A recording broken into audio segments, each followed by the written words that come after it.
네, 오늘의 전국 주요 현안 짚어보겠습니다. 박상영 더불어민주당 의원 그리고 전주회 국민의힘 의원 두 분과 함께하겠습니다. 어서 오십시오. 네, 예, 반갑습니다. 반갑습니다. 예, 안녕하십니까.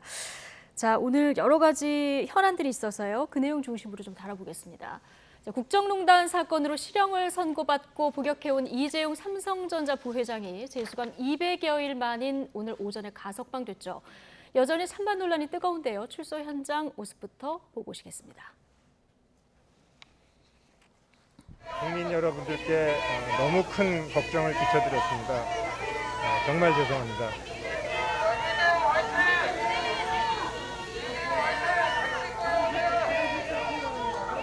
저에 대한 걱정, 비난, 우려, 그리고 큰 기대 잘 듣고 있습니다. 열심히 하겠습니다.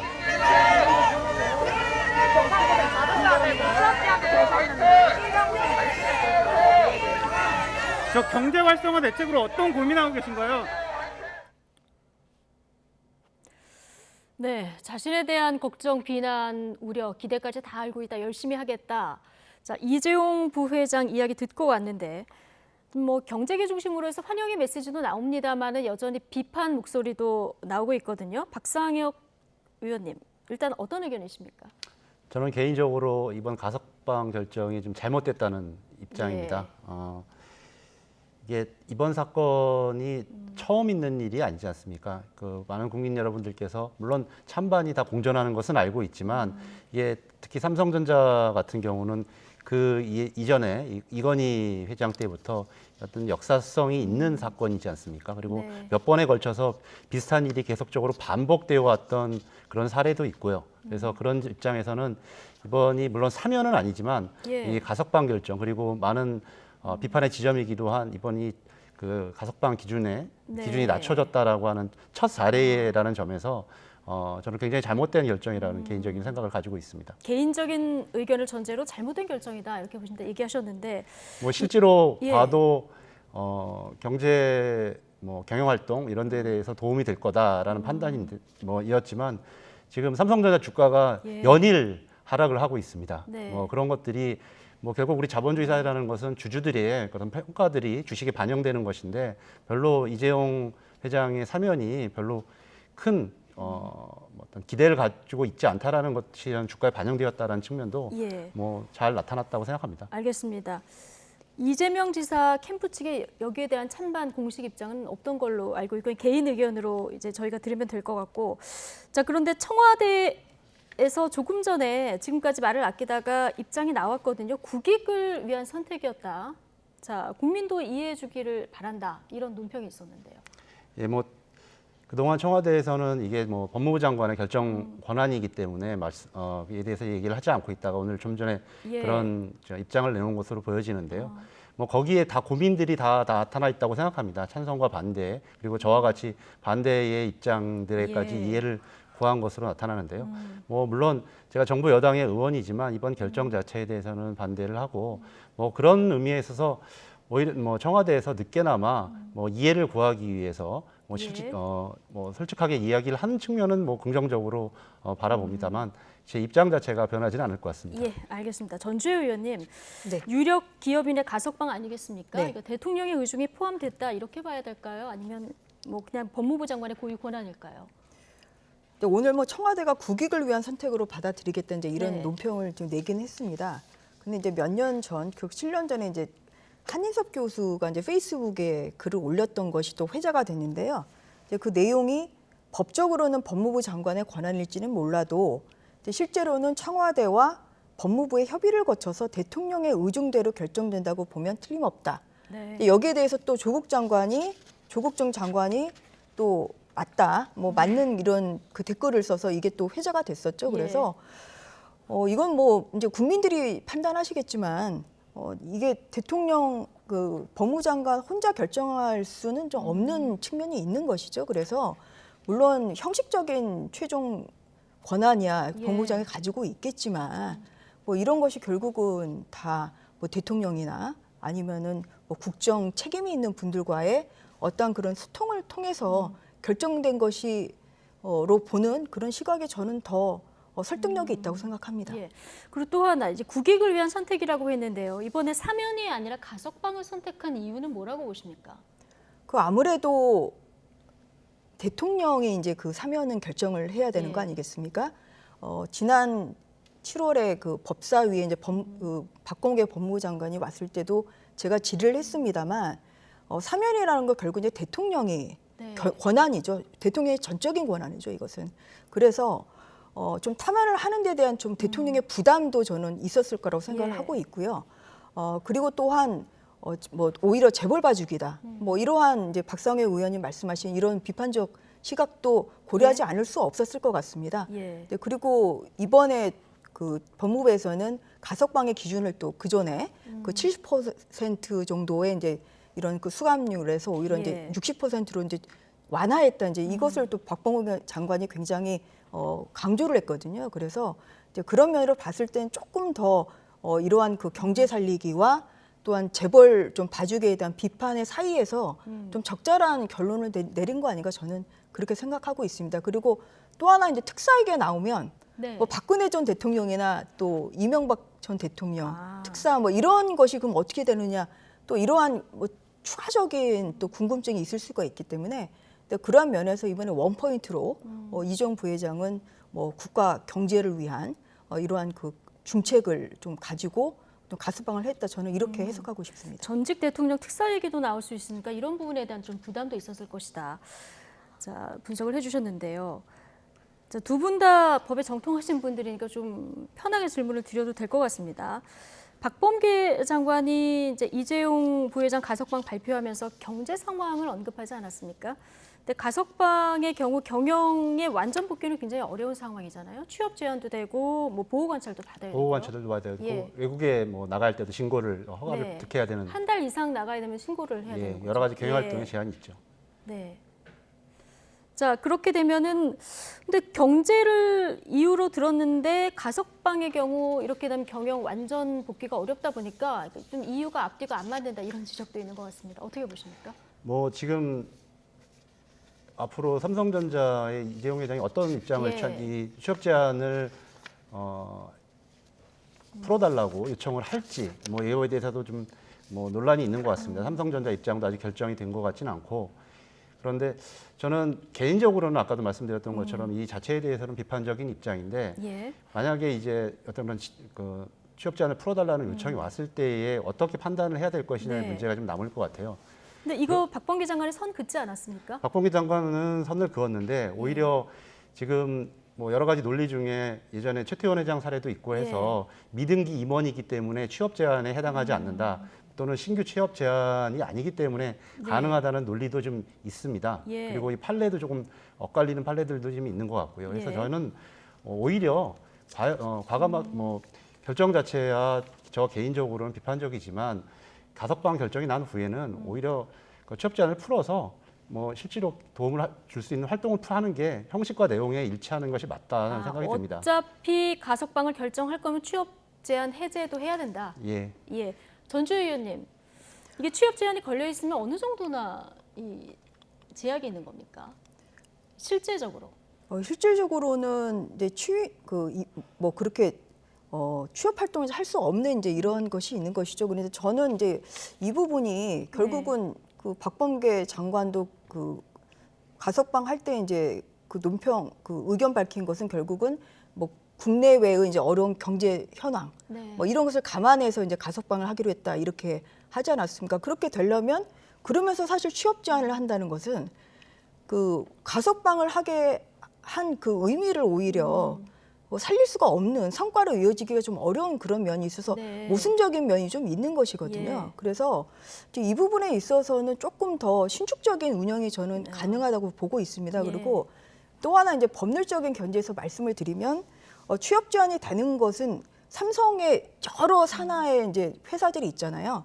그런데 그 범죄 행위와 밀접한 관련이 있는 유죄 판결을 받은 범죄 행위와 밀접한 관련이 있는 기업체에 이제 취업할 수 없다 이렇게 돼 있기 때문에 당장 삼성 모든 삼성그룹의 예. 모든 회사의 운영에 관여할 수 있는 건 아니라 유죄 판결을 받은 것은 이제 삼성전자의 돈을 86억 정도를 이제 횡령했다 이거거든요. 그래서 삼성전자의 어떤 활동에 대해서 아주 그러니까 아주 이제 명시적으로 그렇게 관여할 수 없겠지만 그 이외의 회사, 뭐 예를 들어서 지금 삼성 바이오로직스도 결국은 모더나 이제 위탁 생산을 하기 때문에 굉장히 중요한 역할을 하는 거 아니겠습니까?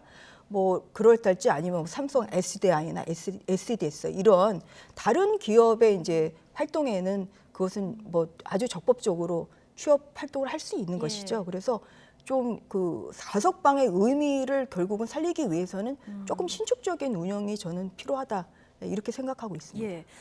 가석방에 대한 찬반은 두 분이 갈리셨는데 취업 제한 해제 문제에는 묘하게 두 분이 지금 의견 일치를 보신 이런 결론이 제 입장 같은 예. 경우는 형식과 내용을 아예 일치시켜야 된다. 된다라고 생각합니다. 과거에 재벌들이 등기도 하지 않고 등기 임원도 아닌 상태에서 최고 의사 결정을 했단 말이죠. 그래서 그에 대한 비판 때문에 이제 등기 임원이 되기도 하는데 그런 건 아주 과거의 관습이고요. 오히려 이제 그렇게 할 바에는 정확하게 책임을 져야 되겠죠. 그에 따른. 예, 알겠습니다. 자, 이재용 부회장 가석방 소식에 더해서 오전에 또 하나 주목되는 뉴스가 있었는데요. 이재명 경기도지사가 오늘 재난지원금을 모든 경기도민에게 지급하겠다 이렇게 발표했습니다. 당장 다른 당내 대선 주자들 사이에서 반발도 나왔는데요. 관련 내용 보고 오시겠습니다. 경기도는 이러한 시군과 도의회의 건의를 바탕으로 재난지원금 보편 지급의 당위성과 경제적 효과를 고려해서 5차 재난지원에서 제외된 분들을 포함해서 모든 도민들께 재난지원금을 지급하고자 합니다.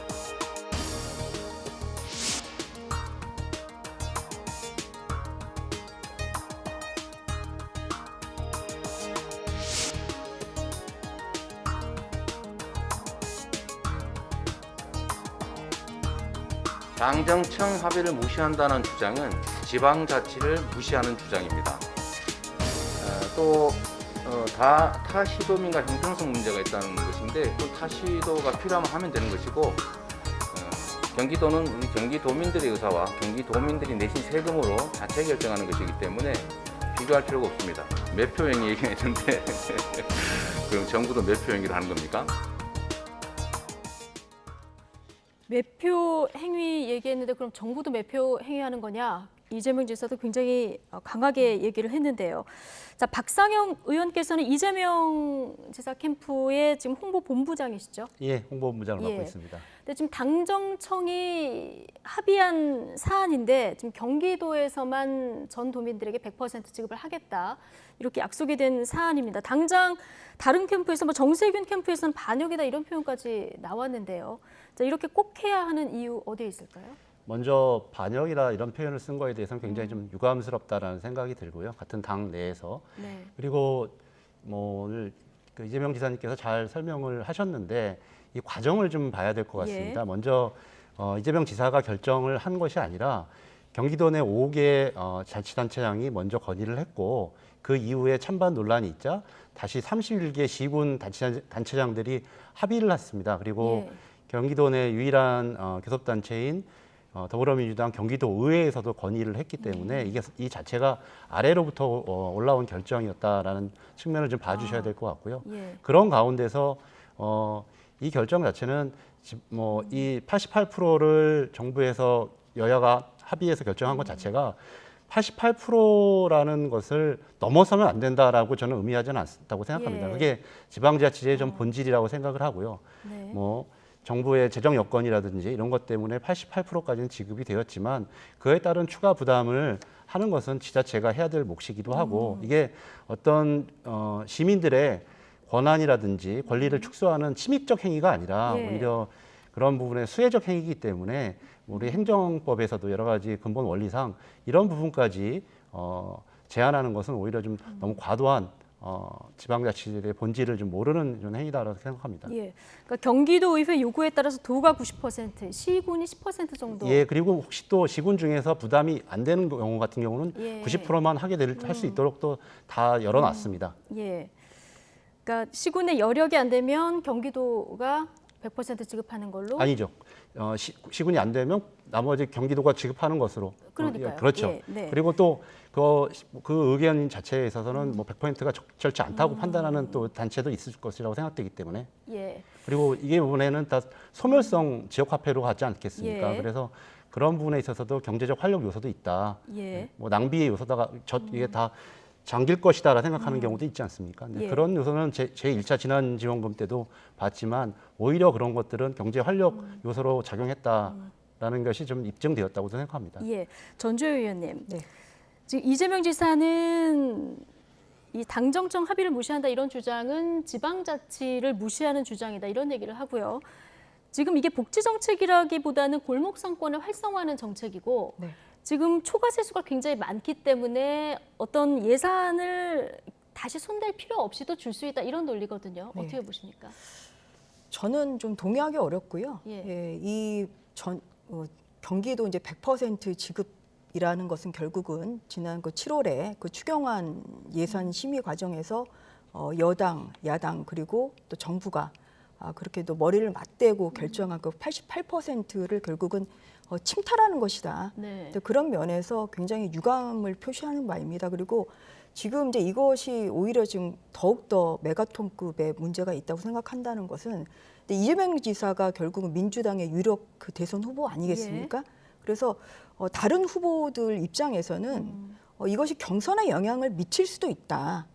심리적인 영향을 충분히 미칠 수가 있는 예. 것이거든요. 왜냐하면 그 경기도의 그럼 12%에 지금 해당하는 분들이 결국은 재난지원금을 받게 된 거예요. 예. 그래서 경기도 지사를 지금 그 유지하면서 지금 경선을 하고 있는 것도 뭐 그것도 좀 지금 원희룡 지사 같은 경우는 지사직을 또 내려놓으신 상태고 네. 그래서 좀 빨리 그 정리하는 게 좋지 않겠냐 이제 이런 의견도 나오고 있습니다만 이렇게 경기도 지사직을 유지를 하면서 경기도의 예산으로 그 4,151억이 좀 들어간다는 거 아니겠습니까? 그래서 그걸 가지면서 이렇게 경선 도중에 이렇게 한다는 것은 좀 그런 면에서 선거에 영향을 미칠 수 있는 그 가능성이 있다는 면에서도 저는 매우 부적절하다고 봅니다. 그러니까 경기도 예산으로 간접 홍보하는 것이 아니냐. 자, 이런 우려가 나올 수 있다는 말씀이신가요? 예, 그리고 또한 다른 시도에서의 상대적 박탈감도 예. 무시할 수가 없는 것이죠, 이게.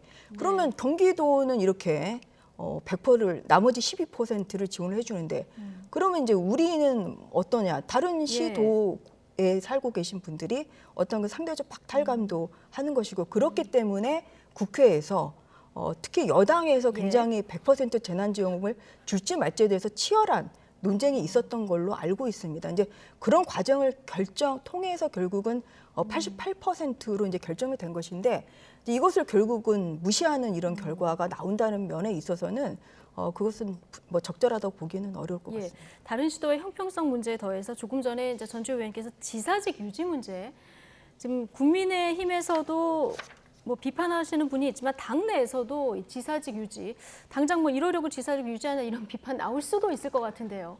뭐 그 이전에 지금 코로나19라는 엄중한 상황들에 예. 대해서 뭐 잘 알고 계실 거라고 생각합니다. 그런 가운데서 지사직을 던지고 정치 선거에 올인하는 모습 자체가 어떻게 국민들에게 판단되겠습니까? 그래서 예. 그건 많은 국민들께서 충분히 다 이해하시고 있을 거라고 저는 생각이 들고요. 예. 그리고 지사직을 뭐 끝까지 할 수 있는 것도 아니고 법정 시한 내가 당선이 되고 후보가 되면 어느 정도 판단이 되는 시점에서 충분히 내려놓으시겠죠. 그런데 네. 지금은 코로나19로 그런 민생도 좀 돌봐야 되는 상황이고 그 민생을 돌본다는 게 방역도 잘하는 것이지만 어떤 경제 살리기, 뭐 골목 상권 지키기 이런 것들도 다 돌봐야 될 우리 도지사의 책임과 역할입니다. 그래서 예. 지금 그런 부분들을 비판하시는 부분은 비판을 위한 비판이라고 저희들은 좀 판단을 하고 있습니다. 예, 지금 코로나19가 워낙 위급한 상황이다 보니까 경기도지사직 유지하는 게 맞다. 예. 만약에 뭐 이걸 지사직을 사퇴했으면 내팽개치고 뭐 정치에 올인하느냐 이런 비판 안 하겠습니까? 알겠습니다. 어쨌든 다음 TV 토론회도 할 텐데 아마 이 전도민 재난지원금 이 이슈가 후보들 사이에서도 가장 큰 또 공방거리가 되지 않을까 싶습니다. 한편 당 차원에서 지금 경선에 관심을 모으기 위한 여러 가지 아이디어들이 나오고 있는데요. 어제 대선 주자들이 정책 쇼 호스트로 변신했습니다. 이 모습 잠시 보고 오시겠습니다. 보험 완판 요정 이재명입니다. 제명케어는 부정식품을 사 먹지 않아도 될 자유, 장시간 초과 노동에 시달리지 않아도 될 자유, 네, 공공아파트의 새로운 표준을 만들겠습니다. 3인 가구부터 화장실과 욕실 2곳을 드리고요. 네. 온종일 햇볕이 잘 들도록 일조량을 확보하겠습니다. 제가 준비했습니다. 바로 지대개혁 주권배당. 네, 특권이 있는 곳에 존재하는 특권 이익의 공정과세를 하고 그에 대한 증가분을 대한민국 주권자로서 국토의 평등한 권리를 지닌 모든 국민에게 지급해 드리는 겁니다. 믿는다, 정세균. 안정감 있고 불량 상품이나 거짓 상품이 아닌 찐 상품으로 준비했습니다. 부동산 공급 폭탄이 투하되고 있습니다. 주택 공급 폭탄으로 집값을 확실히 잡겠습니다. 혹시 50% 할인한 아파트 보신 적 있나요? 공공택지를 조성을 하고 직접 건설을 해서 원가에 파는 아파트입니다. 반값에 세일이 더 들어가면 3분의 1 가격에도 구매 기회가 옵니다. 모병제를 도입하고 숙련된 장병을 중심으로 해서 정예강군을 만들겠다. 이런 취지에서 제가 강력하게 밀어붙이는 정책 상품입니다. 뭐 이른바 정책 완판쇼. 후보들의 색다른 모습도 보고 오셨는데 어쨌든 주목도도 좀 있고요. 네거티브 공방하는 것보다는 좀 좋아 보이기도 합니다. 앞으로 지금 후보들 사이에 네거티브 중단하고 경선에 앞으로 누가 되든 승복하자. 공감대도 이루어진 것 같은데 이제 휴전이 된 겁니까? 뭐 휴전이 됐다기보다도 국민들께서 저희들이 처음 경선을 시작하고서 굉장히 좀 관심을 가져주셨습니다. 그런데 이 네거티브 인지 아니면 좀 뭐 강한 비판인지는 잘 모르겠습니다만 그런 것들이 지금 강화되고 나서는 굉장히 따가운 눈총으로 좀 바라봐 주셨어요. 실제로 여론조사에서도 굉장히 좀 부정적인 결과도 나타나고요. 그렇기 때문에 저는 뭐 지금 앞으로 더 이상 이런 네거티브성 발언이라든지 이런 것들이 나오지 않을 것이라고 생각하고요.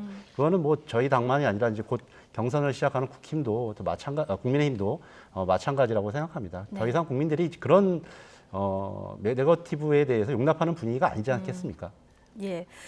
자, 지금 들어보신 내용 중에서 이재명 지사는 제명 케어는 부정식품을 사 먹지 않아도 될 자유 이 얘기가 있었거든요.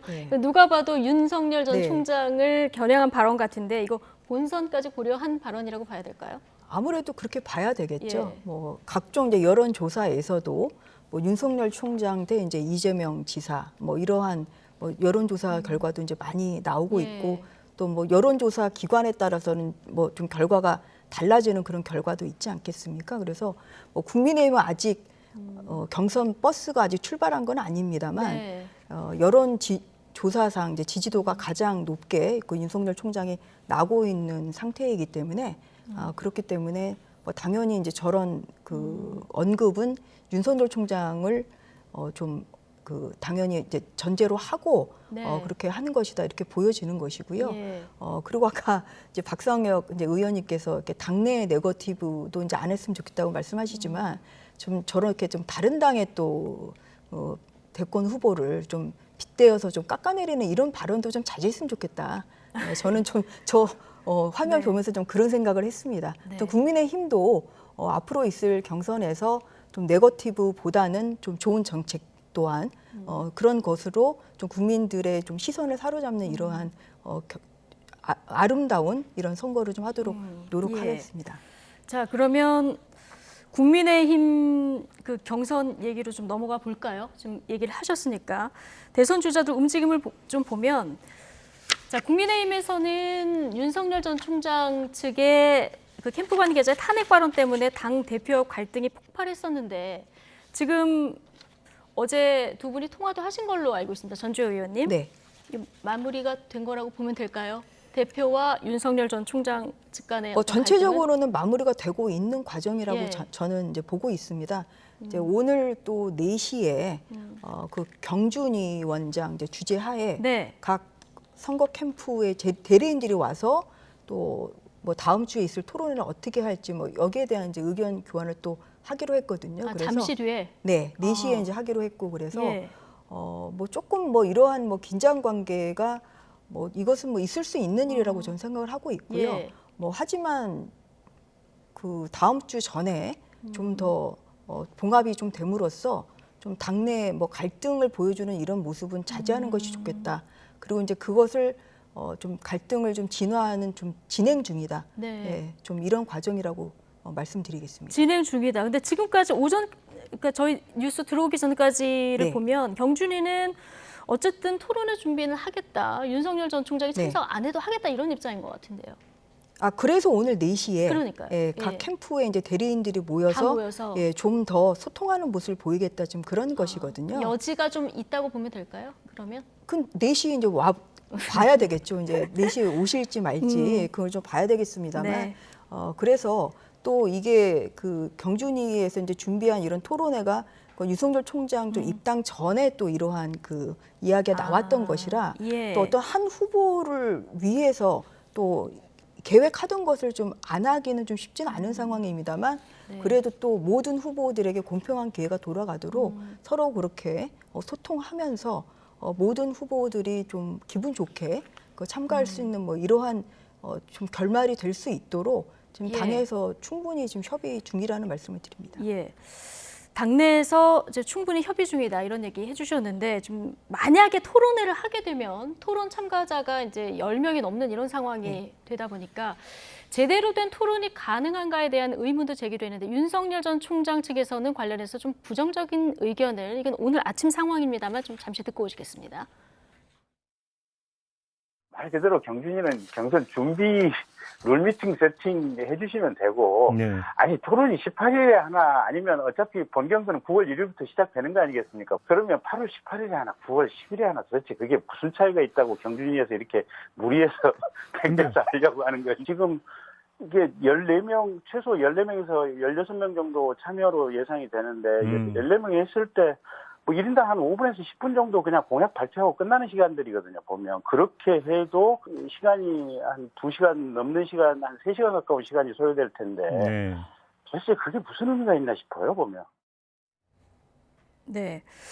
전주 의원님 조금 전에 얘기를 네. 들어보면 아직 결정된 건 아무것도 없다. 자, 이렇게 받아들이면 될 것 같긴 한데 어쨌든 윤석열 전 총장 측에서는 지금 토론회를 굳이 이 시점에 경선 준비위원회 단계에서 해야 되느냐, 그리고 이렇게 많은 사람을 한꺼번에 하는 게 맞느냐 이런 문제를 좀 제기하고 있거든요. 네, 그 문제 타당한 제기는 제기라고 충분히 있을 수 보십니까? 있다고 생각합니다. 예. 그러니까 각 후보별로 또 일정이 좀 짜여진 것이 있고요. 예. 특히 윤석열 총장은 또 입당이 좀 최근에서야 7월 30일에 이루어졌기 예. 때문에 사실 뭐 이러한 것을 일방적으로 통보받는다 좀 그러한 불쾌감도 느낄 수 있을 것 같습니다.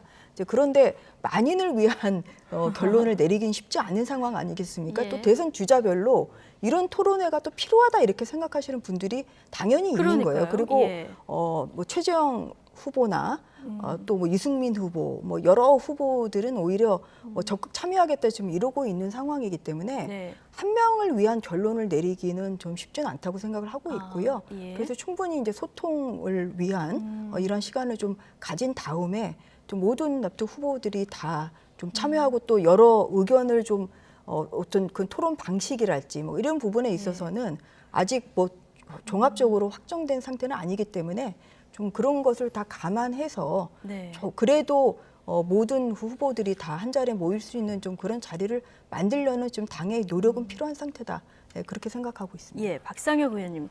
토론회 되고 지금 국민의힘에서 당 지도부하고 후보 캠프 간에 잘 봉합이 되면 좋겠습니다만은 조금 신경전이 오고 왔는데 어떻게 보고 계십니까? 뭐 저희 당 일이 아니어서 좀 뭐 언급하기가 조금 예. 그렇긴 한데요.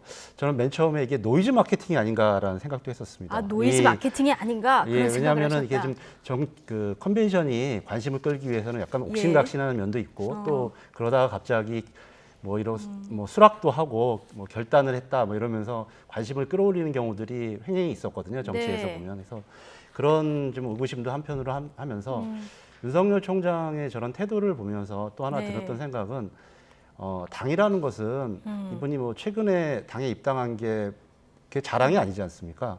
예. 뭐 그런 당이라고 하는 것은 룰이 있고 그다음에 당 지도부의 결정이 있고 뭐 여러 가지 절차대로 된 공식 기구의 어떤 의사 결정이 있는 겁니다. 그걸 따라야 되는 것이 당원이 갖는 의무이죠. 그런데 네. 그런 것들을 무슨 얘가 어느 정당이든 그것이 뭐 보수든 진보든 간에 그런 룰 자체는 다 비슷한데요. 예. 뭐 자기 마음대로 뭐 참여하겠다 안 하겠다 이렇게 하는 자체가 결국 당에 대한 어떤 그런 기본적인 원리도 모를 뿐만 아니라 그리고 이 과정에서 지금 많은 국민들이 궁금해하시는 게 14명, 16명 나오기 네. 때문에 어떤 정책인지 궁금해하신단 말이죠. 그래서 빨리 그런 검증의 무대로 올라와라고 하는 게 국민적인 또 저는 요구라고 생각하거든요. 예. 그런 측면에서 잘 따라야 되는 게 당원의 책임 아니겠습니까? 짧게 노이즈 마케팅 아닌가 이런 얘기 하셨는데 전주혜 의원님 얘기 마지막으로 좀 듣겠습니다. 네, 뭐 그렇다기보다는 좀 예. 더 이제 그 흥행을 위한 이제 경선을 그 준비하는 이런 단계에서 그 경준위에서 뭐 여러 아이디어를 모아서 그 낸 걸로 그렇게 알고 있고요. 예. 지금 이렇게 보이는 또 이러한 그 이제 모습은 이제 중간 과정에서 좀 나오는 좀 일부 갈등의 표출일 뿐. 그 다음 주에 이제 있을 토론회에서는 네. 당내 이제 화합이 되는 예. 좀 그러한 모습을 좀 보여드리기 위해서 노력하겠다 이런 말씀 알겠습니다. 드리겠습니다. 예정대로 하면 18일이죠? 네. 예, 알겠습니다. 자, 박상혁 더불어민주당 의원 그리고 전주의 국민의힘 의원 오늘 두 분과 정치권 얘기해봤습니다. 오늘 나와주셔서 고맙습니다. 네, 감사합니다.